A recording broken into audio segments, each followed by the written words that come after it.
성경은 이런 기이한 이야기로 시작합니다. 아담과 하와가 등장하고 그들은 에덴 동산에 삽니다. 이 동산에 있는 것은 모두 아름답습니다. 한마디로 완벽하죠. 다만 하나님이 금지하신 한 나무만 빼고요. 하나님은 이 나무의 열매는 위험하고 먹으면 죽는다고 하세요. 그럼 그 나무만 피하면 되겠네요. 맞아요. 아주 간단하게 들리죠. 그러나 이 동산에는 뱀이 있는데요. 그가 하나님과는 다른 이야기를 하기 시작해요. 이 나무 열매를 먹어도 너희는 죽지 않아. 오히려 이걸 먹으면 하나님처럼 될 거야. 그러자 아담과 하와는 뱀을 믿고 그 열매를 먹습니다. 그 결과 에덴 동산의 선함은 비극적으로 사라지고 악과 죽음이 하나님의 선한 세상에 들어오고 말죠. 그런데 왜 에덴 동산에 말하는 뱀이 있죠? 애초에 이게 문제 같은데요. 네, 정말 이상하죠. 그런데 더 이상한 건 성경이 왜 또는 어떻게 이 뱀이 그곳에 있는지조차 말하지 않는다는 사실입니다. 단지 이 뱀을 하나님께 반기를 들고 사람들이 하나님의 선하심을 의심하게 만들어 죽음의 길로 유혹하려고 하는 피조물이라고 소개할 뿐이죠. 그 정체가 뭐든 간에 이 뱀은 악의 근원으로서 이 세상과 우리 삶에 지금도 여전히 만연해 있습니다. 그러나 소망은 있습니다. 이야기의 바로 이 지점에서 하나님이 아담과 하와에게 아주 흥미로운 약속을 하시거든요. 하나님은 훗날 한 사람, 여자의 자손이 올 텐데 그가 뱀의 머리를 밟아 부수고 악의 근원을 파멸할 것이다. 그러나 이 싸움에서 뱀이 그의 발꿈치를 물 것이다 라고 말씀하세요. 그러니까 서로를 상하게 한다는 거네요. 네, 아주 이상하면서도 아름다운 약속이죠. 그리고 잠시 멈췄다가 이야기는 다음 주요 장면으로 이어집니다. 하나님이 아브라함이라는 사람을 선택하시고 그의 자손을 통해 선함과 복이 세상의 모든 민족에 회복될 거라고 말씀하십니다.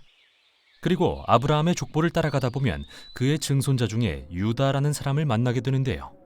그는 그의 가문에서 한 왕이 날 거라는 약속을 받습니다.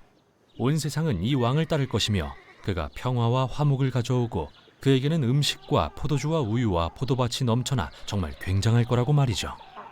유다 가문에 등장하는 첫 번째 왕은 다윗이라는 사람입니다. 그는 영웅이죠. 어쩌면 그가 뱀을 밟을 자인지도 모릅니다. 그러나 다윗은 여느 인간과 마찬가지로 악에서 자유롭지 못하다는 게 드러납니다. 뱀의 머리를 부수기는커녕 오히려 그 반대죠. 그러나 하나님은 다윗에게 언젠가 이 왕이 반드시 그의 자손에서 날 거라고 약속하세요. 하지만 이야기를 읽다 보면 그의 후손들이 대를 이어 하나같이 형편없다는 걸 알게 됩니다.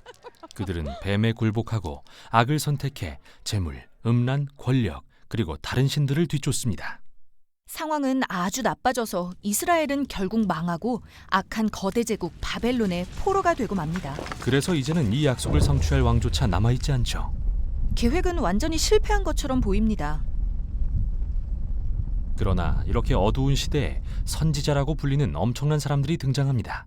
그들은 계속해서 장차 오실 이 왕에 관해 이야기하면서 그가 오셔서 악을 이기고 에덴 동산을 회복하실 거라는 약속을 상기시키는데요.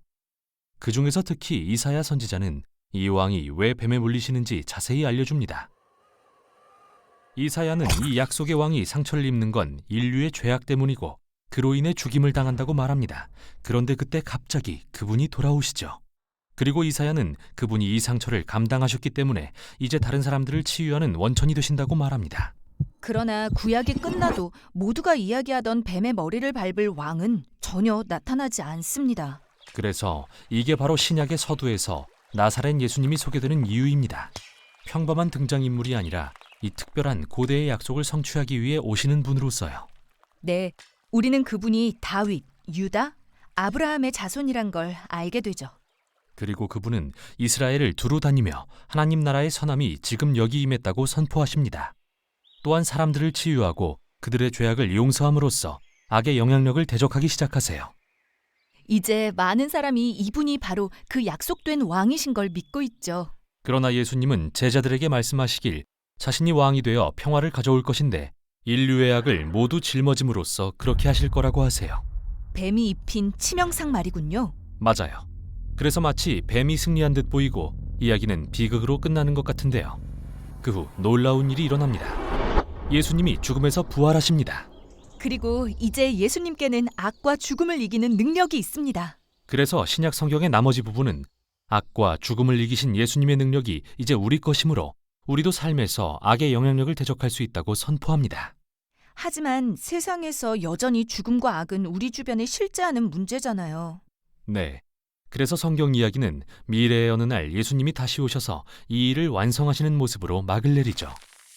그분은 뱀을 완전히 파멸하시고 에덴 동산의 선함을 이 땅에 다시 회복하실 것입니다.